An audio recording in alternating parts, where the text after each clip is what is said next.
Go. We have to get the volume, the masses of people to get out and vote. You know, those who aren't voting, who are disenfranchised, have to be motivated to go out and vote and make it more prominent that we want change. They are in denial right now that the American public has voted for change, and they're trying to steer it the way they want it anyway. And we got to take it back from the corporations, and power to the people, power to the peaceful is what this country is supposed to be built on. Power of we the people, not the corporations.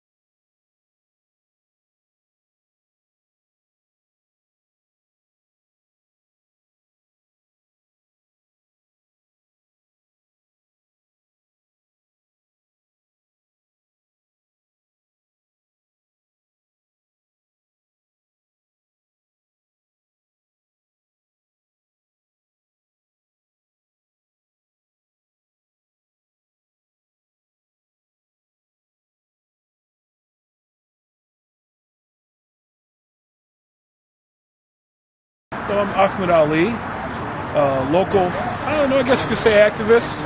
I believe that we need to make changes in society, to work to make society a better place. That has driven me to be a part of WBAI by being a co-producer and co-host of In the Moment, and being active every chance I can get with peacesmiths and any peace activity. Being a Muslim, believing in peace, actually being the actual jihad, the struggle to be in peace, to live in peace. Okay, we were discussing a minute ago that you also, I believe, use music as a way to communicate with people. Well, you know, almost as you could almost say like a ministry. I believe music touches people that are in a more vast way, and reaches out to different people from all over the world, and that we can communicate through music better than we are doing through politics right now. And I hope to bring peace and harmony to people through music. Hopefully be a state that the world can come into one day. Music, radio is an extension of that also.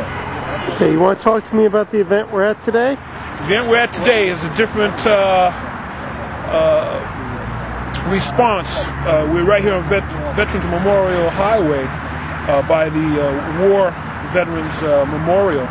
And I remember a couple of years ago being out here at an event, and there were a lot of jeers and a lot of angry taunts from the drivers.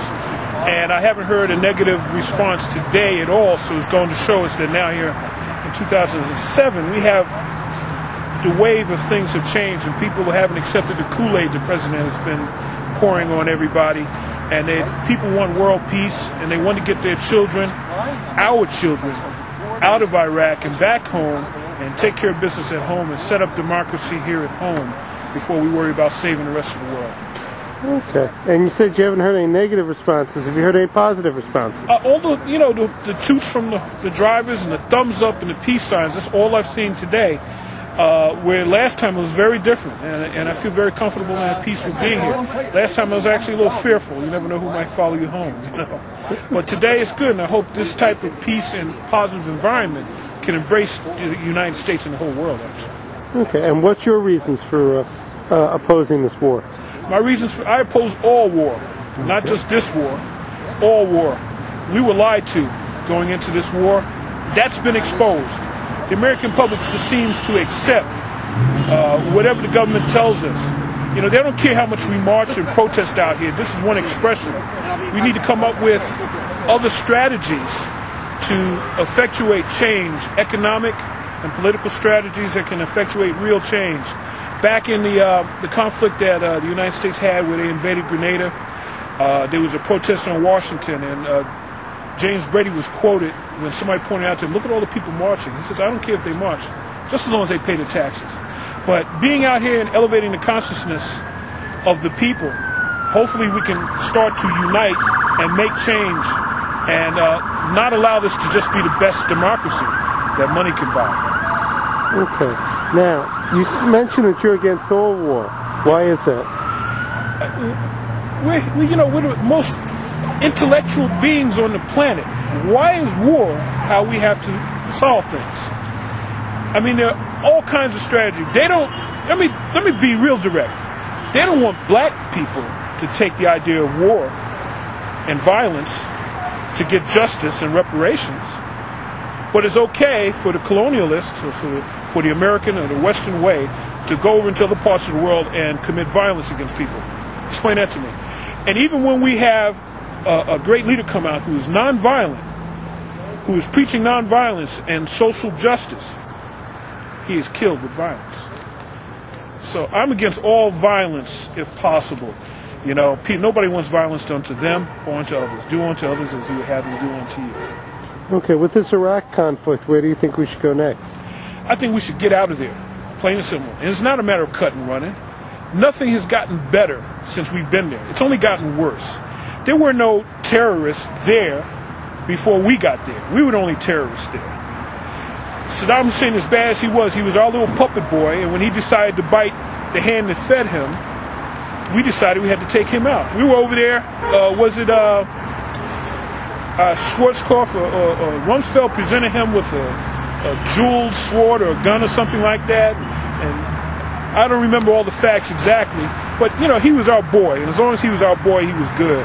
Osama bin Laden and Saddam Hussein were enemies of each other. Saddam Hussein was a secular Muslim. When he was in power, women were highly educated and got professional jobs.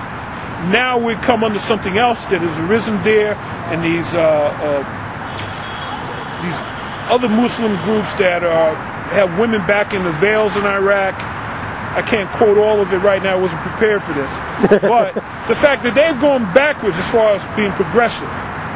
So what has America done in Iraq to make it more progressive, make rights for women better, rights for the average citizen who doesn't have electricity and water anymore? You know. And what do we need to do in order to push our government to get them to leave Iraq? We need to let our elected officials know that they're going to lose their jobs. We're not going to support the corporations who support the war. We need to start refraining from spending our money. We have to get the volume, the masses of people to get out and vote. You know, those who aren't voting, who are disenfranchised, have to be motivated to go out and vote and make it more prominent that we want change. They are in denial right now that the American public has voted for change, and they're trying to steer it the way they want it anyway. And we got to take it back from the corporations, and power to the people, power to the peaceful. Is what this country is supposed to be built on. The power of we the people, not the corporations.